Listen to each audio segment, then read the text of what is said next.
It's time once again to slip into your camo, grab your bow, and join us out in the field for another episode of the Up North Journal, presented by PSE Archery. The Up North Journal crew is knocked and ready to rock for another exciting adventure. So let's step outside and hit the trail.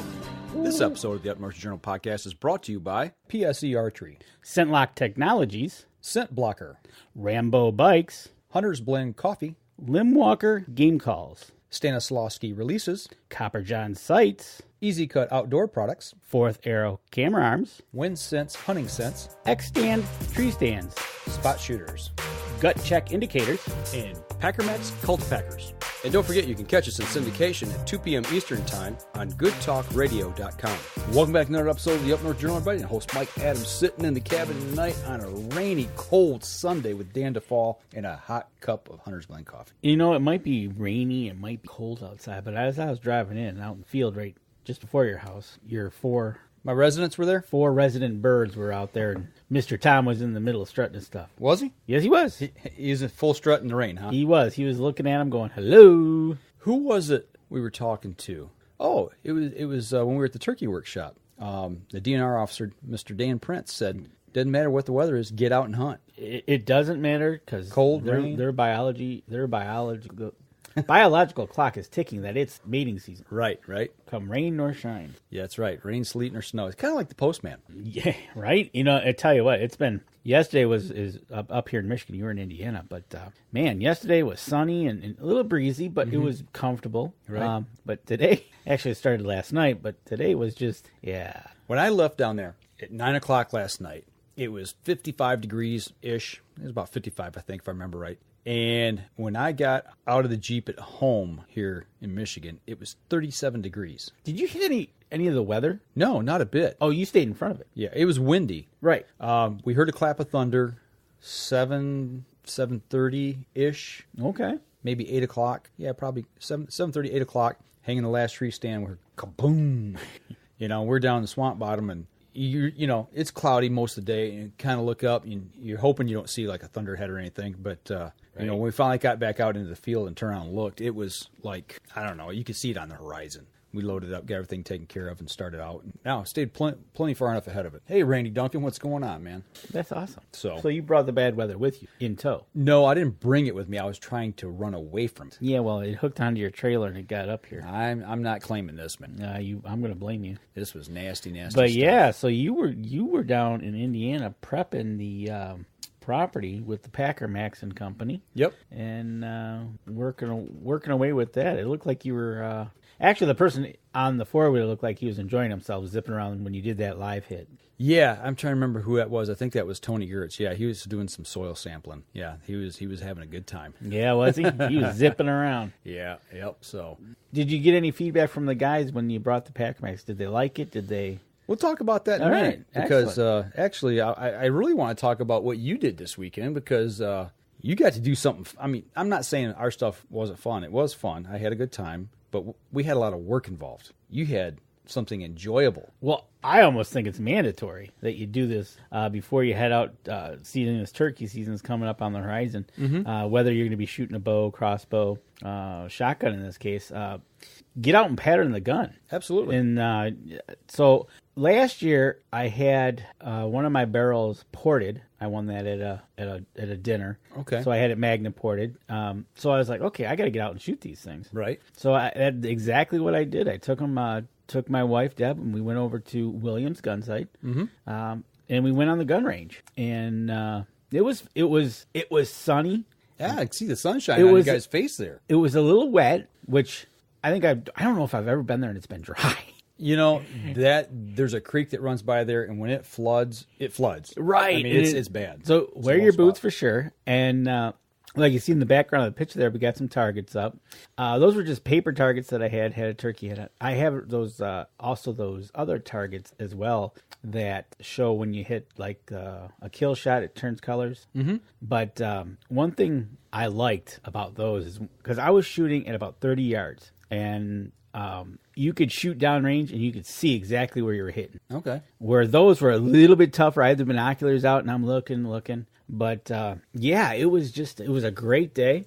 We sighted in the 12 and the 20. Both of them have now been ported. And I tell you what, it makes that 20 gauge shoot even nicer than it did before, but it definitely helps the recoil on the 12. Okay. It's still pretty stout, which I'm not a fan of, but it helps. Okay. So I'm excited about that. It did exactly what it was supposed to do. Okay. So suggestion to anybody, if you're having a gun with an issue like that, think about having it MagnaPorted. They did a great job. So I give kudos to MagnaPort over in Harrison Township. And I don't know, maybe shot a dozen shots total. I didn't have to sight in the 20 gauge seemed to be on a lot better than the 12 was. But whatever, I shot it and got it to where it needed to be. So up to 30 yards, I think I'm quite happy.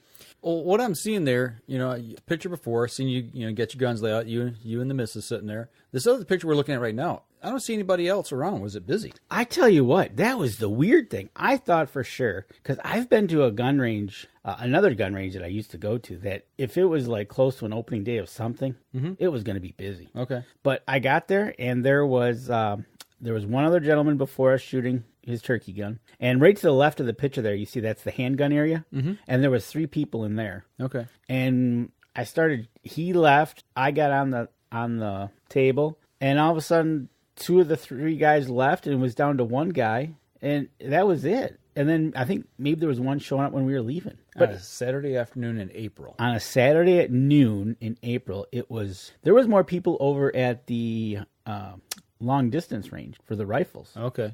There seemed to be, there must have been like 2 dozen guys over there. Okay. But I tell you what, it was actually nice. It was kind of enjoyable that we could just take our time. I didn't feel rushed. Like when you get a lineup behind you, everybody's like, come on. Right. But it was great.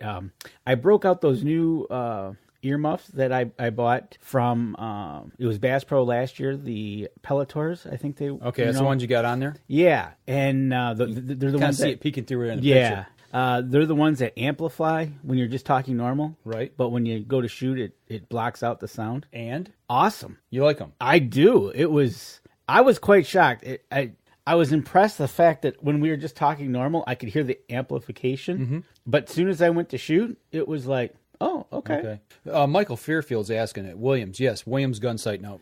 Williams Gun Sight Company. They changed the name here in the last, 5-10 years. I still refer to their old name, the Williams Gun Sight and Outfitters. Right, that exactly. Was the old name, but so Michael, that's where he was shooting at. Yeah, and I tell you what, I was shocked. I truly was shocked that there was not more people out there. And it was nice. We took our time. We got some time to do some shooting. I shot some 5 and 6 shot through the 12, and they're about the same at that distance. The 20 I got 5s. It's very hard to find anything else in 20 like that. It is. I've had the same trouble. And I tell you what, it's a 3-inch that I'm shooting through the 20, and it's just I don't know if it's the gun itself or what it is, but it just is nice, and it smoothly shoots. I just like it. Did you shoot that a lot before you had it MagnaPorted, or did you buy that and then have it MagnaPorted? I shot it a few times before I had it MagnaPorted, and it's more, the gun, instead of coming up, pulls back more. Okay. And it does a great job. And so you don't have muzzle jump? Yeah. Gotcha. And same thing with the 12 gauge is the 12 gauge just is a mule. Gotcha. It hurts. I see everybody kind of popping in here. We mentioned Randy Duncan, who was with me yesterday. Lincoln Roan, who actually we got something we're going to talk about with him. One of his products here coming up. And Michael Fairfield from EZ Kut, sporting the shirt tonight, Michael. We used their products down there yesterday. And it's so we got some guys here that we're gonna be highlighting some of the products that they deal with. So you know what? Stay tuned. A good comment by Mike on their indoor range. There was a few people in there. Inside was pretty busy, but I looked through the windows at the range. That looks really nice. It is beautiful inside that range. I mean, you could not even tell people are shooting in the range when you're standing on the other side of the wall. You can't. I've actually shot a lot of video in there. Yeah, you did. For I do, like I've said before, I do some side work with them through my regular employment. We do the Sunday night segment of On the Trail, and I don't know how many times I've been in there shooting video, and I am just, every time I go in there, I am just blown away at how nice that indoor range is. It looks nice. I mean, beautiful. There was 2 or 3 people that were in there, and I think there was a couple waiting because they got little tables there. I think they were waiting to go in. And of course, after we got done shooting, we put the guns away, and we needed to find a holster for Deb's pistol. Okay. And it says all sales final. So I wanted someone to help us to make sure the fit and everything. And you know, do you want a clip on? You want a belt? Right. Answer the questions. But while waiting in line, I was staring at this wall of guns. Was the drool just running out of your mouth? I looked at Deb and I said, "This ain't good." Okay, time out. Which wall of guns were you looking at? Actually, I was split. If I looked a little to my right, they were semi-automatic handguns. Right. And if I looked to my left, they were revolvers. And if you move a little bit further down, right, there was the AR platform style. Yep, at the end was the AR. Yeah. Yep. Or if you turned around, you looked at the Sig Sauer. That's my favorite display. I know. I walked over and I stared. It was bad. I was trapped. I was trapped on three sides. It wasn't good. So I did look at it in M&P, and I was like, wow. I said, I gotta get out of here. Yes. They're like, well, you know, you put it on layaway. That's right. You put it on layaway. Yeah. No. So, but we got her a great holster for her gun. It fits perfectly. What did you go with? We went with the leather Bianchi. Bianchi. Yeah, I think that's how you pronounce it. She wanted the one that she feeds the belt through, so she can carry it up north. And Is it outside the waistband? Yep. Okay. So, but we made sure it fit right and it was good, and just spent almost a little too long, that close to that too long in that store. You should have just kept getting a little closer to that Sig Sauer display, man. I looked at the M&P. I had it in my hand, and I'm like, I really want a Sig, I think. Yeah. And I was like, if I took you to the range and let you shoot any, I've not shot your Sig. We got to go to the range. That's all I'm going to say. He showed me the M&P, the new 380, that you can operate the slide with two fingers. Okay. Wow. I mean, it was like, that was amazing. But I don't need it. I want a 9. Yeah, I've got one you have to try. I will. I'm a Sig snob. I'll admit it. I love them. I'm just partial to them. You know, Randy Duncan says, love the EZ Kut. Yeah, absolutely. Randy got hands-on with that thing yesterday. Did he? With quite a few of them, yeah. All pieces right. that we got. So we finished up there, and we took care of that, and I think it's all set. I think they're good to go, and brought them home. And I'm going to do one thing, though, is because both of those have one's got a red dot and one's got a True Glow on top of it. I'll probably go buy 2 new batteries for the season. Okay. Make sure they're with me. Gotcha. I don't want to be out there and go, hey, where's my dot? Right. Yeah. And then it's like, how do I shoot this thing with no dot? Right. Exactly. Yeah. So Lincoln Roan agrees. Sig rocks. I got the P320 9mm compact. My primary carry now is the subcompact 1911 model 45 ACP. Yep. I love that gun. I used to have I still got it, the P326, which is what a lot of law enforcement carries. Okay. I love that gun, but it's a full frame. I got another subcompact, the P250. Love that gun as well. So what would be what's the P320 as opposed to the P250? Do you know the difference? Is it? I don't know a lot about the 320. Is the numbers are size? I'm not that influential. I know what I like. Right. Well, that's what I mean, because the 250 is a polymer frame. Yep. And it's what they call I call a puzzle gun. You can actually interchange parts in and out of it and add a different slide to it and trigger mechanism and all that, and you can change that gun from caliber. Okay. Different calibers. Oh, okay. Yep. All right. Yeah. Oh, that's neat. Yeah. You can have a 40 barrel and a 9 barrel and switch them out. Yeah. Ooh. I like it. Ow. So, I did see silencers in the case there. You saw From Sig Sauer, I think they were. or suppressors. Suppressors, I was trying to think of the name. Suppressors, yes. The case of suppressors from Sig Sauer. Yes. So, all right. I tell you what, we're bumping up here on our first break. Let's go ahead. We'll step outside. When we come back, we'll continue the conversation, either about what Danny did this week, about pistols, or what I did in Indiana, or something else. If you guys got questions, throw them our way, and we'll step outside and we'll be right back after this. PSE Archery has reinvented the way you buy bows. From now on, you can make the most educated decision possible. By basing your bow choice specifically on your shooting needs and goals. All you need to do is ask yourself, what kind of shooter am I? What do I want to achieve? PSE will help find the right category for you. So, what kind of shooter are you? Find out at psearchery.com.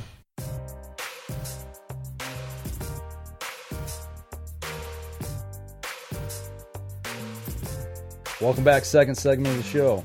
Yeah, so that was our weekend, and you know what? It was so nice. And then I got a weather alert, and I'm like, oh, I'm glad I did that, right? Because I don't know if you heard anything from up north around your camp, but they were supposed to get like 3 to 5. I've not heard from our member that lives up there. Yeah, you haven't heard? Okay, I was wondering. I think he may be out of town possibly this weekend.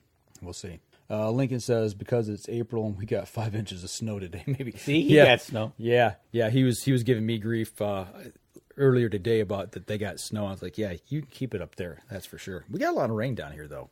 So well, that's the thing, and rain is okay. Yeah, Randy says I'm discombobulated because it was 2:30 a.m. when I made it home. You're right about that. Man, it was late last night when I got in. You gotta like that late night traveling you're possessing. Did you see any deer on the side of the road or anything? Yes, you did. On the way down, we saw deer. Yep. Right at daybreak, the fields and the fields there in Indiana, we saw quite a few deer actually. I was just wondering because I think it's about time they start getting out of their winter doldrums. And start moving around. I noticed mine in the backyard, my little sanctuary there, that they seem to be a little bit more on the move in getting around instead of just kind of hunkering down and Well, and down further south there where we're at. There was a lot of fresh tracks. The deer definitely moving down there. There's not been snow down there in several weeks. Right. So, it's a lot different than it is here in the middle of Michigan or northern Michigan. So, didn't see any deer on the property per se until late that evening. I think Randy was on a quick 4-wheeler guided tour at about 45 miles an hour around the property. That's a quick one. So, I wasn't driving. I wasn't involved in that. But, he got a quick tour and he said he saw a couple deer. So, running next to the deer. It is a big blur. But, right. So that's awesome. So you got up early. Mm-hmm. You were on your way down there. You got down there. Yep. The Three Musketeers are down there. Yeah. There's Mr. David Boggs there in the middle and Big Randy Duncan there on the right. And, took Randy down and he pitched straight in and started helping, man. It was a good day. I mean, I haven't been able to hang out with Randy in quite a while. So it was really good to be able to enjoy that 4-hour drive down, talk and catch up on things, and way back as well. That's awesome. It's good to see him. I haven't seen him in a while. I need to stop by and see him. I got some things to deliver to him anyways. So, Bruce Rhonda Compton, fawns are dropping in South Carolina and turkeys are gobbling. Really? Fawns are dropping already in South Carolina. Man, their rut must be early then. Can be. See, fawns drop. It's April. Our fawns won't drop here till late May. Yeah, another month out. Yeah, so middle of May, late May, somewhere on there. But we got down to the property and got in and got started right away. It didn't take too long to get the gear off of the trailer, and first thing in order was to get the PackerMaxx filled up and rocking and rolling. So we got that off and drove up to the barns all the way at the front of the property. 3/4 mile and a quarter, something away from where we hunt at. Look how clean that thing looks in that picture. It didn't stay that way very long. We put that thing through its paces. So you're using a garden hose there, it looks like. Well, there's a barn right to the right of that's Derek Gentz there. He's one of our new pro staffers for Mossy Oak on the gamekeeper staff. And he's a local there in the area, and he comes over and helps. And, we're trying to teach him a few things that we know, and he's helping us out on the property. So it's really nice to have some people help pitch in and throw in a little bit of elbow grease while we're doing some work. And I assume it didn't take long to fill that thing up. I couldn't even tell you how quickly it filled. I mean, it was as fast as the water would pour into it. Yep, exactly. So, but we got that thing filled up because what we were going to do with it is we were going to have to go back and spray our fields. Okay. So you can see in the photo there, that's one of our guys, Dan, on his quad that he had, and the little wagon behind it is the chemical sprayer. Okay. So you can see the grass there. That's going to be a food plot. The brown is the actual field that the farmer uses, and that's going to be soybeans this year. So you got like a field on each side of the food plot lane, kind of? Yes, we do. Okay, cool. Yeah, this is probably a couple acres here that we've got that he's letting us plant. So he's out doing his thing, spraying the field there, throwing down a little chemical. And you used the water from the PackerMaxx to fill that up? Yes. The very first time we went up there to get water, we took the sprayer up with us, and we also took up the PackerMaxx. Put water in both of them. He put chemical in. And then when we made the big drive back, I mean, seriously, this was probably a good mile, right? Away.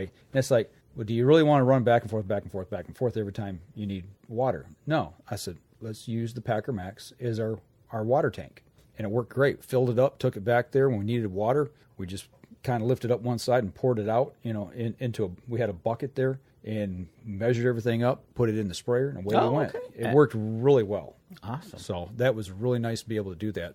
So that was the deal with that. But the big thing for the day, the big assignment for the whole day, which I didn't know until we got down there.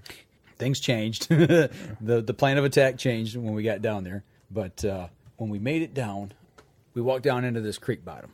Okay. And I'm like, okay, so what are we going to do? He's like, we're going to clear this. Say what?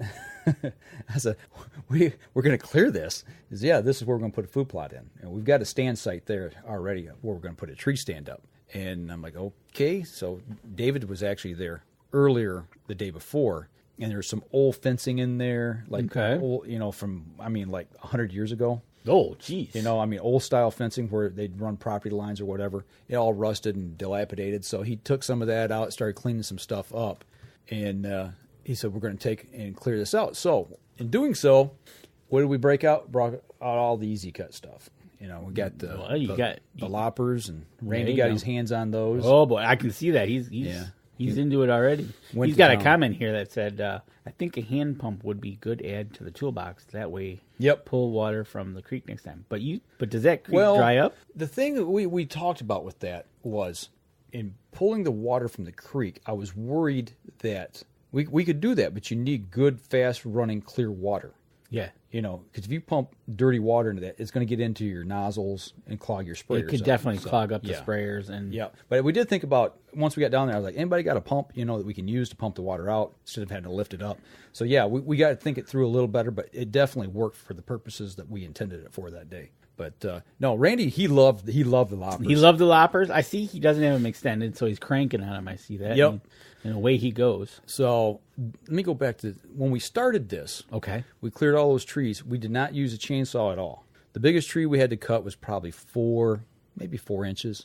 So it's not really trees, almost like scrub brush? No, they were trees. Okay. These were hawthorns, and this stuff was tough. It was hard. It was really hardwood. I was really surprised at how tough the hawthorns really are. So we turned Randy loose on that, and as we were getting things done, we're using the wow saw. We're cutting with that as well. And, as you can see there, we're still not done, but we're making progress. And we left the about a foot and a half sticking up on the stumps there. And the reason we did that was, if you look here, David had a plan of attack. And what they do, see all those notches are cut in the backside? Yep. If you put a toe strap around it and hook it to the vehicle, when you pull, that toe strap will slide up, catching that notch. And when it does, it yanks them out of the ground. There you go. So we pulled all the stumps out and got it all cleared up. Jerry Milos is tuning in just in time to listen to how you guys use the EZ Kut. Hey, Jerry, what's going on? Yes, sir. We definitely put all the tools to work out there that day. So once we got done clearing everything out, making it accessible. So you got rid of all the stumps. Yep. And now with that vehicle in there, it got rutted up. Okay. You're back and forth. Ground wasn't soaking wet, but it made some ruts. Is that a minivan? No, that was a Ford Explorer. Its name is Sally. Okay. Move on. Won't ask. I don't know why, but that's what they call it. So, long story short, Tony Gertz had another brilliant idea. He said, you got the PackerMaxx here. You got water in it. Why don't we just use that and see if we can roll this ground out and smooth it out? Well, the weight, it's I'm like, roller. I'm like, yeah, that's a pretty good idea. So, here it is down here down in the hole down here, and I started shooting some pics with it. And I really think Tony just wanted to ride the quad. 9 times out of 10, that's usually how it works. I think that's what it was. You don't ride them enough, then you find anything to ride them. Yeah, actually, that's Derek right there. He's running around on his quad pulling it, but and actually he had a little bit of fun too as well. I mean, he didn't want to stop it either. Yeah, exactly. But actually, no, I take that back. If we go back to this our picture, I think that is Tony. That might be Tony right there riding that one. It is. But they both had fun. We rolled this thing around. But if you go back here when Derek's on it, look how the ground is starting to firm up and get smooth. Well, you think about it, that's 400 pounds, right? Filled, and you're crushing up some nice soft dirt. I think it almost kind of works because you're digging in with the V's, but yet, and then you're just, and it looked like it was pretty muddy, so it was being scraped off by the bar, anyways. Right. Yeah, it worked great down there. I was totally blown away at what it looked like when we got done. I mean, it just leveled everything right out. And going back to this photo right here, that ground back there was fairly dry. And when he was making those turns right there, Right? the grooves in that PackerMaxx was cutting the ground and churning up. And it was almost like it was raking and busting that ground up and getting it ready Nice. for planting. So, That's good to know. so That is really good to know. So between that and the EZ Kut products, we busted that whole area out in less than 4 hours. There you go. What are you planting down there? Ask David. Don't know. He's got David, if you're listening, what are you planting? He's got the David Boggs mix going on, Oh, boy. and there's a tree stand overlooking the plot right there. So there you go. You got the tree stand up, ready to go. Yeah, that was the X stand tree stand. I think it was the General, 22 feet. That thing is up in the air. Now, this is going to be... You did seed it, right? No, we did not. Oh, you did not. Okay. No, there's a story behind that. So then this is going to be a fall plot. No, they wanted to seed it that day, but this weekend, coming weekend, but it's not going to happen as of yet. Okay. The problem was we were going to spray that Okay. yesterday. You seen the picture of the little buggy he was pulling behind? Yeah. Yep. He was pulling the Right the here. sprayer. Yeah, there's a sprayer. Okay. Well, if you look real close, about 15, 20 feet to the right of that, between him and the PackerMaxx there's a ditch. Okay. He got a little too close to the ditch and it rolled. Oh. And it broke the pressure gauge off of it. And when it broke the pressure gauge off, there was no way to pressurize it and be able to use it in the spray. Wah, wah. So he got almost the whole field done, and then he was going to come down and do that spot down there, And it rolled it. Yep. So Yeah, it knocked the pressure gauge off. Ain't going to pressurize. So yeah. Okay, so plan B then is to do it another time.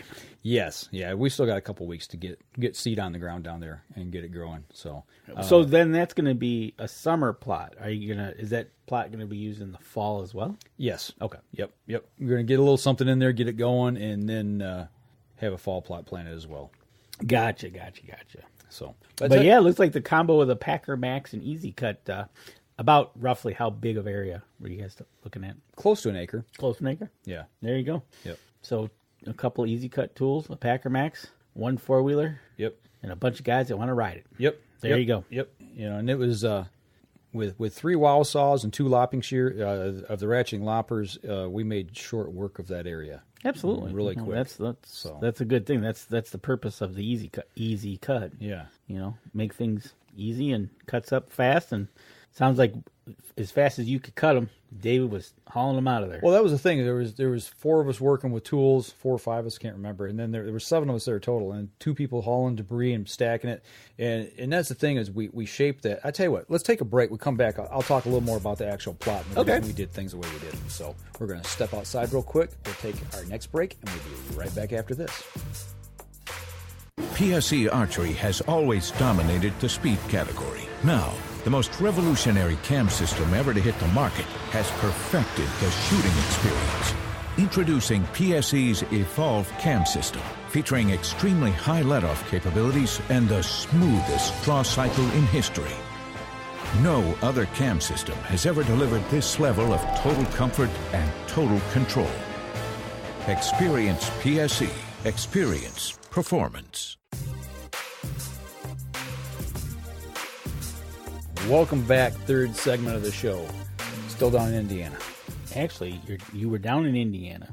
You got a bunch of guys with EZ Kuts and a PackerMaxx. Yep. In the forest, cutting in a new. Was this a new field? This is going to be a new plotted area. Yeah. Well, yeah. You saw the picture beforehand. I didn't know if they sprinkled seeds in between before. No. Okay. No. Actually, this is really the first full season that we're going to be in there working on this place and getting it ready for season. Last year I wasn't a part of the group last year, and it was just a quick rush in and hunt a couple times on it and kind of get lay of the land. But this is the first full season of really getting things going. So right, exactly, and you're right, Lincoln. It's always good to see as far as anything, especially in this case, the PackerMaxx being utilized in other ways. Yeah, absolutely. It's just not a one-trick pony.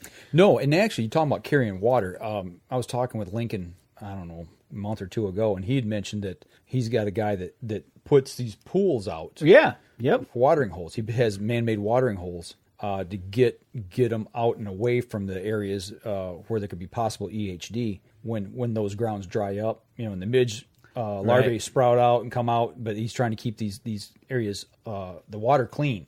So he takes the PackerMaxx, fills it with water, goes up to his little pool, opens it up. And he puts them right at ground level, so he could just pull right up next to it. And empty it right into it. And just hits the plug, and he just lets it unfill it and be done with it. And absolutely. That's a great idea. I love it. And it's a $3 or whatever he was using, but you can use a blue pool. Yeah. $3. Yep.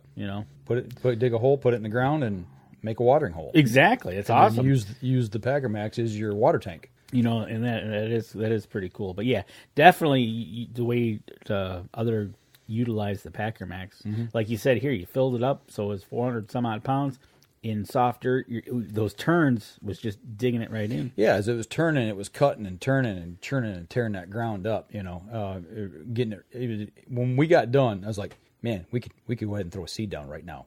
But they still wanted to spray it because there was still some vegetation they wanted killed off. Right, absolutely. So. It's always good if you are in a place where you can actually get in there, spray it, let that die for a week or two, and then come back and then hit it one more time, and then that's always the best. Yep. So, 40 gallons of water. Yeah, wow, Lincoln, you read my mind. 320 pounds. I was just getting ready to ask the question about. I wonder how many gallons that holds. 40 at 8 pounds a gallon. So there you go. Plus the PackerMaxx is about 50 some pounds itself. So 55. So there you go. So yeah, but good to see. So you did you make it into any special shape, a kidney bean, or did you? It's kind of like an hourglass type shape. Okay. And as you saw in some of the photos there, we left a few of the bigger trees there, and it's kind of what I call, and I've heard this term used. It's not my term, but I like it. It's called a dirty food plot. It's not your typical rectangle. It's not your typical square or a circle. It's irregular shaped. You've also got other things that are kind of protruding into it or out of it, and it allows it to look a little more natural. And the trees we left in there were easy for everybody else. Easy for you to say? Strategically left in a certain place to give the deer a little more comfort between the food plot and the stand where the stand was. Well, I tell you what, talked about this. Might have talked about this before, but yeah, it's also another way of. We'll just take a circle or a square. Mm-hmm. If a deer can come in at one end of the field and just stand there and be able to scout the whole entire, it doesn't serve you any good. Right. Especially if you're at the other end. Right. If you got to make him walk half the food plot and then come around a tree because he's got to see, there you go. That's why certain sections of that old fence was taken out. Where they were jumping it and crossing, we put debris so it would force them to go through that opening. Yep, Instead, exactly. It made the opening big enough they could, hey, look, we don't have to jump. There's an opening. We'll walk through it. Yeah. And then when they get there, they're like, oh, wait, I'm only looking at half of a food plot. I got to go over there to get to the other end of it. And now I feel an arrow going through me. That's the hope, right? That's the hope. And you're right, Michael Fairfield. It's more of a natural shape. It is, and it plays into the hunter's hands of making the deer work. Yep. I can't think of it. Oh, that is one of Ed Spinzola. I know who you're talking about. That Easy guy. for you to say. Yeah, right. That guy. He loves doing that and breaking it up in the different higher lanes so that it makes the deer kind of work its way through it. Yep. And then those trees strategically placed. Okay, yeah, it does block off a couple 40, 50-yard shots. Okay, so it does that. But you know what? It gets that deer in, lets them feel comfortable, start feeding. And then is a transition point. There's four lanes that come in through there. Okay. We're forcing them to go in certain directions before we put debris piles on the edges. That way it forces them, if we're going to transition through, whether they're coming or going, they're eventually going to work out into that opening between those trees couple trees we left and where our stand is. That's right. Let them get comfortable, let them feed, and then when they're getting ready to exit and come on through, then you take your shot. That's when you ambush them. Right. No, that's awesome. It's good planning. Because like the picture of the fields there, you stand at one end, you can see all the way to the other end of the field there. Oh, yeah. That's a 400-acre field. Right. Exactly. So from one end to the other. I mean, you're only seeing a small part of that field there. Yeah, just for instance, if you're at the other end of there with a bow blind and you're waiting, and all of a sudden Mr. Buck is standing where we can see, he goes, "Oh yeah, there's nothing down at that end. I don't need to bother going there." Absolutely, so, absolutely. That's one of those things, but it's all about the planning of how you're going to plant it, work the soil and land, and kind of already thinking towards fall of you already got your setups up. Just kind of let them become more familiar with it, and just. Well, that was the thing too. Is that we set up 3 more stands this weekend. The one there that I showed you. Let me get back to it there. That sits over top of this plot. The stand's facing the plot, and that was the tallest one we put up. We put another one up down on the creek bottom, all the way down in on the creek, and that was a double set. And then we put a hang-on stand in another spot. So talking about the tools we used. We got to use, Dan Carr actually purchased one of the kamikazes. Okay. And he had it with him. I'm like, let me have that bad boy. Try it out. So, we had the pole saw, which is really nice. You can take and reach up and cut. You don't have to reach way out because it's got a 20-foot reach on it. Right, exactly. And that saw cuts like through. butter? Yeah, it's amazing. It is. It's amazing what they've come up at EZ Kut for weight and length. It was funny because I can't remember who it was. Somebody was using it, and they're pushing and sawing. I'm like, dude, no, cut on the backstroke. It's so much easier, right? And it's like zip, zip, zip, boom, down come the limb. And it's like, wow, cut on the. It's easier to pull than it is to push. Yeah. So that's awesome. I see Josh Hagerman's tuning in. Josh, what is going on, my man? And by the way, Josh, the bike is okay. It was a connection between the battery and the connection on. Oh, I didn't get a chance to talk to you about that. Yeah, the Rambo. At some point, I got something in the prongs that fit in to the battery. Yeah. Okay. Didn't notice it wasn't making contact. I'm like, the bike doesn't work. So but it works. But it works, yeah. And I got to thank Derek for that because he started looking at it and he's like, "Hey, we got some trash in here. It's not making good contact." Put it down, slid it down, and away we went. Zipping around, you went. Yeah. Well, I wish we'd have figured that out at the beginning of the day. I wouldn't have had to pedal across the field. So it was easier than walking. Right, exactly. You're right, Mike. And it weighs about 7 pounds, the pole saw. Is that what it weighs? That's what he's saying. Yeah, I know. I'm assuming because we're talking pole saw. So. Yeah. I think it's, that sounds about right. That's pretty good. Well, Josh, if that's what you figured, then why didn't you tell David that when you talked to him? I'm just giving you a hard time, man. I was frustrated, because I had charged the battery the night before, had everything loaded on the Jeep and on the trailer ready to go, and I thought, I need to put this on just make sure this battery's charged. Right, exactly. Just how you are. Yep. So I put it on before I left, turned it on, everything fired up. Okay, good. Turned the battery back off, put it in the Jeep, and then I get down there and I couldn't get it to work. So I was like, oh man. So you're right, Jeff. Preparation adds to the hunt. Absolutely. And plus, with all you guys working together, it's not. I know you get this in some places where a couple of people do all the work and other people's reap the benefits, and they take all the glory. And right. So you know how that works. When you get, it's hard to get a few guys to work together on a common goal and everybody agree. The larger that group gets, the more friction there is within the group. Oh, absolutely. It's even though we all love to hunt, we've all got different ideas about what that means. Yeah, oh, absolutely. There's different levels of education within that too. Of who has spent a lot of time and tried to learn different things like habitat and wild game management and those types of things. And it's what you want to make of it. It's exactly what's the experience you want out of it. If you want to be the guy that goes up on November 14th here in Michigan and tomorrow's opening day, I'm going to spend 3 days. That's it. Going to come home. That's it. That's fine. That's hey. Plus, a lot of people, that's all they have. Right. Unfortunately, other people don't even take time to sight in their gun, and they do the same thing. Right. We like it. We have a passion for it. That's why we kind of do it a little bit more than others. Right. And we tend to learn things. And the beautiful thing about what's going on down there with these guys is the 3 guys I'm working with. We're all like-minded. We're all on the same page. We all want the same thing. We all have that basic, that same knowledge set. Right.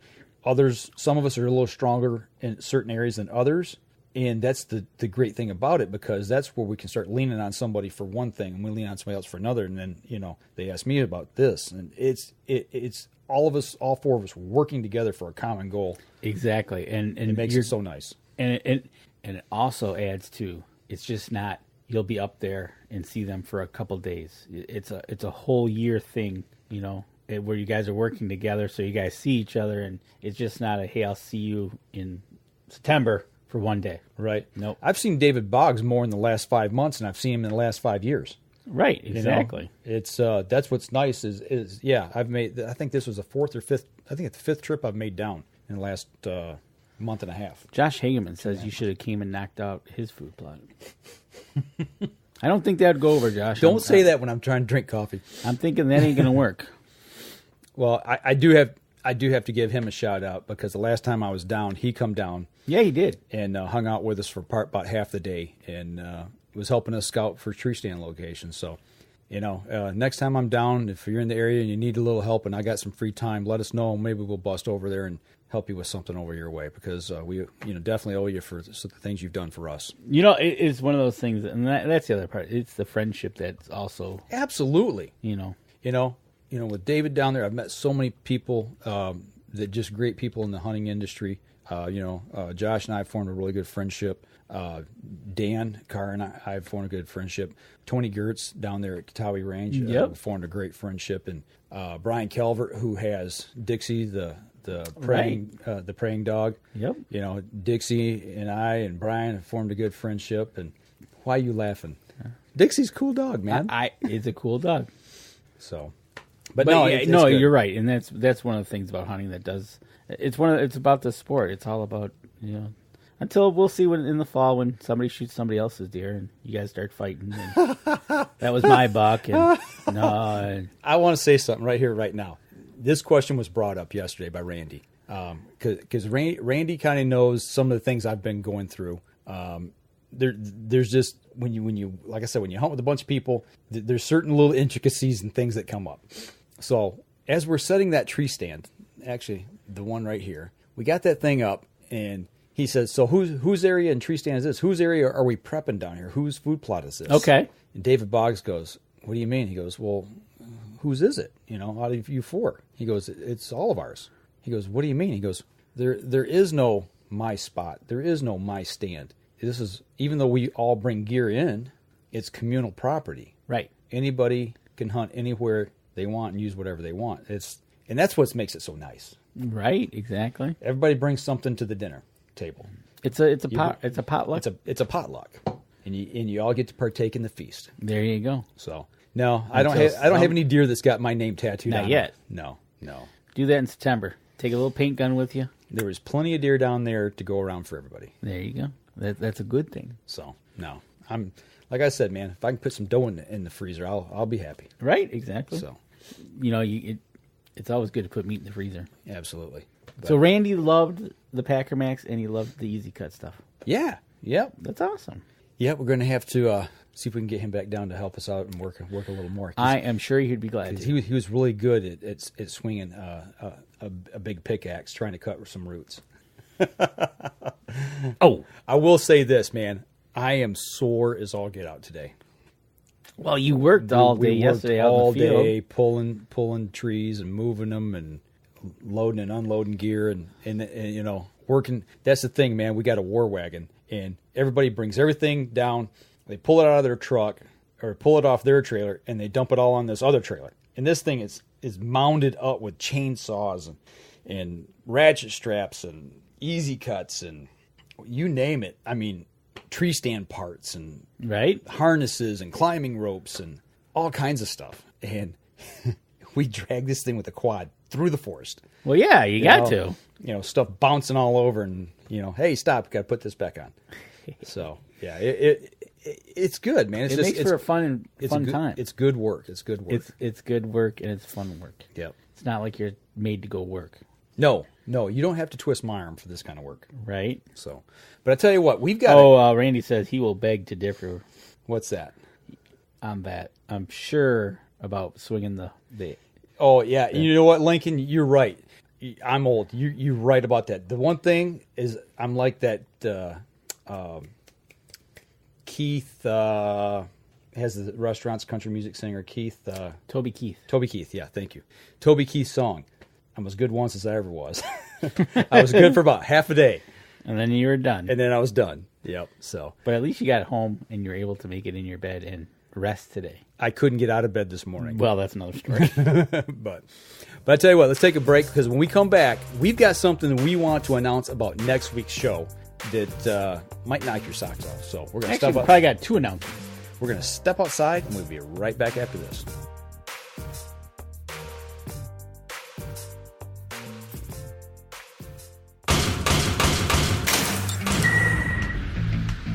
Acceleration is part of PSE's DNA. PSE pioneered the speed movement.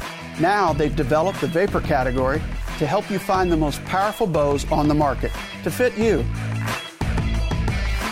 High speed equates to intense power and building the momentum you need to be successful. Are you a vapor shooter? Find out at psearchery.com.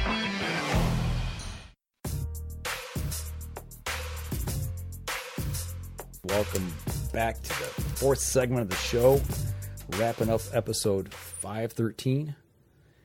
And it looks like our live feed is tripping out. It's doing something. Yeah. It's still going. Okay. Well, hopefully everything's okay there. It says live. Is anybody Hold on. On the live feed here? Can you still see us? Hold on. Let us know. Give it about 20 seconds and we'll find out, right? Right. Yeah, it's showing everything's loaded up there. It's still, there we go. Well, that was weird, dude. Yeah, it was. I don't know what happened there. Oh, maybe it did stop. I don't know. We'll see. See if people come rolling in and the wheel keeps turning. That's like at the back at the beginning of the show. But it's showing up here. Well, I'm starting to spin now. Oh, Josh says he sees us. Okay, good. All right, well, let's start this segment back over again. All right, let's do that. Here we go. 3, 2, and 1. Welcome back. 4th segment of the show for the second time now because it looked like we were having some technical difficulties. Yeah, it did. It must have. Jeremy Jackson tuning in from Virginia. Hey, what's going on? Thanks for tuning in tonight. Yeah. So, but yeah, it was a great weekend great Saturday in Indiana. It was a great day today. My dad stopped in from Alabama. I tell you what, weather-wise, you lucked out on picking that day. Oh, I was watching the weather all week long because I knew we were going to have a bunch of garbage coming in and have a window of maybe a day, maybe 2, and then more garbage coming in. Right, exactly. And we got lucky. That worked out really good. So, because Friday it rained. They got 3 inches of rain down there. Oh, really? Thursday night into Friday morning. Oh, okay. So, yeah, we got lucky. But moving along here. All right, so last segment of the show. We did something Thursday night. Well, first of all, let's start at the beginning because this coming Sunday is Easter. This coming Sunday is Easter Sunday. And we're not going to be doing a live show Easter Sunday. Nope. But we will have a live, a semi-live presence on the Up North Journal Facebook page. What we're going to do is we've already done a interview. We recorded the video portion of it like what you're seeing now. And we're going to release that as a premiere at 7 o'clock. So 7 o'clock next Sunday, Easter Sunday, it will start playing as it's going to look like we're coming on live. Yep. I will be monitoring. You will be able to comment along the way. I'll be monitoring and I can comment back and forth. So it'll be very much like a live show. The only difference is you won't be able to ask actual questions to our guest because the interview has already happened. We actually recorded it Thursday night. Right, we recorded it Thursday night and in preparation for knowing this was going to be Easter. Yeah, we just don't feel we ought to be doing a live show, sitting in the studio, avoiding our families. And actually, we hope that you've already got your Easter activities out of the way and you're able to watch. And if you're not able to, you will still be able to see this later on at any point in time on Facebook, just like any of our other shows. Right, exactly. And podcasts. So, what we're going to do then, I think we can do a watch party if we're around. But, yeah, so we ended up having a awesome... somebody says they lost us. Okay. Yeah, I'm just wondering what's going on here with our live feed. Because I know the live feed on the left is back at the beginning. Yeah, it is, but the show here, I can't tell where we're at here in this part of the show. I can see you. Okay. Okay. Well, they know what we're talking about. Okay, that's good. That's good. All right. It's weird because I'm spinning. You're not spinning. No, I honestly don't know what's going on with the feed tonight. Maybe Facebook is acting a little bit weird. So. Did you hear this morning? No. That Facebook was down. Oh, really? Facebook, Twitter, and whatever other one they have. Instagram were all down this morning. What happened? I haven't heard, but usually when something like that, they'll blame a server or a changeover server.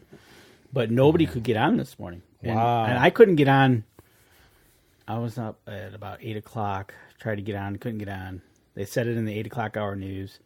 And probably about 9:30 is when I could get there. But so I didn't miss anything because I didn't get up until 10:30. Right. And so it was just... It was wild because, you usually don't hear that about something going down like that. Mm-hmm. So, but... It is what it is. Mm-hmm. So I would not be surprised if they're having issues. Okay. All right. Yep, everybody's saying it's all good there now. Good deal. All right. Well, moving along. So getting back to next Sunday. So we did this interview on Thursday night, and it was quite possibly one of the most inspirational interviews that I've ever been a part of for the Up North Journal. Do we want to go ahead and just tell everybody who it is? Well, you might as well, because when we said inspirational... everybody was asking, who is it, who is it, who is it, who is it?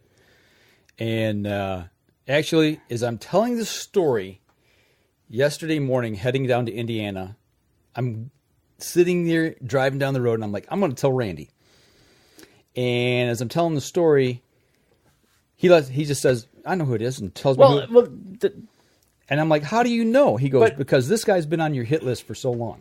But Randy knows us. And knows Randy you, knows so us. He knows. But I was still blown away that he actually figured it out. But really, and this ended up coming out of the blue. It did. Really out of the blue. And so we knew about his story, what was going to happen, and we've been following it, and you posted it on our page. And lo and behold, Thursday night, 7 o'clock, we interviewed Tred Barta. Absolutely. The one, the only, Tred Barta. And I tell you what. The hard way, the Barta way. And I tell you what, it fits perfectly into Easter. Absolutely does. As inspirational. I mean, this interview is going to take you basically into a dark place, into the lowest of lows within a fraction of a pound of low, to coming back basically and onto his next adventure. Yep, starting over with a whole new life. And it was riveting to the point where we really didn't have to say much. No. We'd ask a few questions, but if you know Tred Barta, you know the man can tell a story. And he told a story that, like I said, if you know somebody who is struggling in life and dealing with things that are making them contemplate, is life worth living, please, please, please get them to listen to this coming episode. The first two segments are very real life. This is what happened to me. This is don't feel sorry for me. Don't sit on the couch. This is what can almost happen, but it didn't. Thankfully, I'm going to say divine intervention, because he was pretty close. And if they don't get it by the end of the second segment, go back and listen to it again. Start again until they get it. Because the third segment, he talks about a hunt here in the UP of Michigan. Right. And which I didn't know about, but, he's got great things to say about the UP of Michigan. Yeah, absolutely. And he hit it spot on. Right. And the last one is, the last segment of the show, he'll talk about his adventure that he's going to do all by himself and his dog. Yeah. So I don't want to spoil too much more. There's some other things at the end of that show. There's an announcement going to be made at the end of that show by Tred himself. So make sure you stay tuned in to the very end. Lincoln Tred. Yeah, absolutely, man. It's amazing. It is amazing to listen to this man talk. And a lot of it we didn't know about until he told us. Right. And so it was like, whoa. Yeah. It kind of left us speechless. Yeah. A lot of times I was in, I don't want to say shock and awe, but I was just amazed at the strength that he's got. So I don't want to give too much away. It's a great episode. It's an hour and 20 minutes. It's an hour and 20 minutes, and we could have been there easily 2 to 3 hours if we didn't keep him on track with the segments. Yeah, we could have been there for 3 hours, and he would have still. Luckily, he got tired. Yeah, because it was something that just kept you right on the edge of the seat. So right, and it's just one of those things that, yeah, you got to listen to it, folks. I mean, I left here last Thursday night just wow, and you're right. It was probably one of our, if not the best interviews. Absolutely. So. Jay Gregory was really good on that segment, what we talked about with him, but that this interview falls on Easter and what he has to say, it lines up. Right. It lines up. So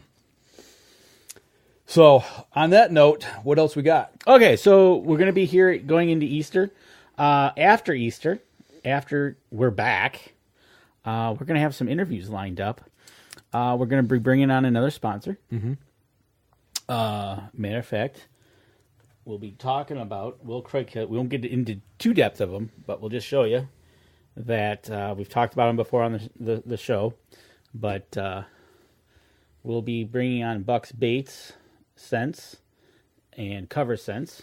We'll be bringing them aboard. We'll be having them on the show to talk about their product. They've got a few other products, too. This is a Michigan company, too, by the way. Yeah, they're right here in Michigan. Here's a scent.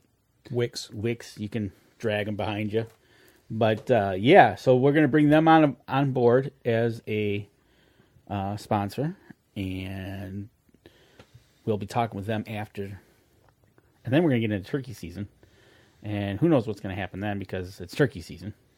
And we'll probably line up some more interviews after that. And then we'll probably get into, we don't know if we're going to shoot or not.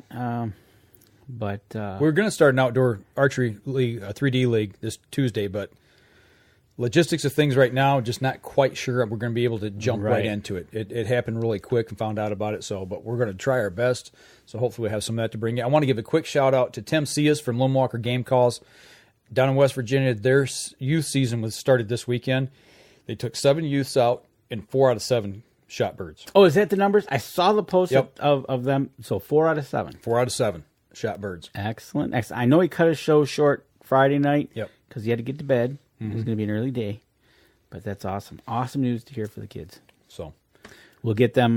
Maybe we'll get him on and talk about how that went and how his season is progressing down there. There you go. So, well, we're bumping up against it here, folks. We're going to go ahead and wrap her up tonight. It's been a strange night here in the studio. One of the computers is not working right, and the live stream kind of dove in and out on us a couple times. I don't know quite what's going on there with that, but we made it through the show. And stay tuned next Sunday. You guys have a great Holy Week coming up here. We got Good Friday coming up. We got Easter Sunday. So spend time with your family. Make memories. Get outdoors if you get the opportunity, whether it's hunting, whether it's fishing, camping, what have you. It's a great time of the year to get outside and start doing some stuff outdoors. Yep, absolutely. Anything else? No, like I said, have a good week. Have a happy Easter to everybody that's out there. Okay. All right, we're going to wrap up the podcast portion, folks, here tonight. If you want, we'll stay on here a few more minutes, and we'll talk a little bit online for those of you here on the live stream. We're going to wrap it up, and we'll be back again next week. And don't forget, you can catch us in syndication at 2 p.m. Eastern Time on GoodTalkRadio.com. This episode was brought to you by PSE Archery, ScentLock Technologies, Scent Blocker, Rambo Bikes, Hunter's Blend Coffee, Limb Walker Game Calls, Stanislavski Releases, Copper John Sights, EZ Kut Outdoor Products, Fourth Arrow Camera Arms, Wind Sense Hunting Sense, X-Stand Tree Stands, Spot Shooters, Gut Check Indicators, and PackerMaxx Cultipackers. Thanks for listening, and join us again here next week. Until then, remember, as we always like to say, if you're out on the water or in the woods, shoot straight and be safe until next week on the Up North Journal.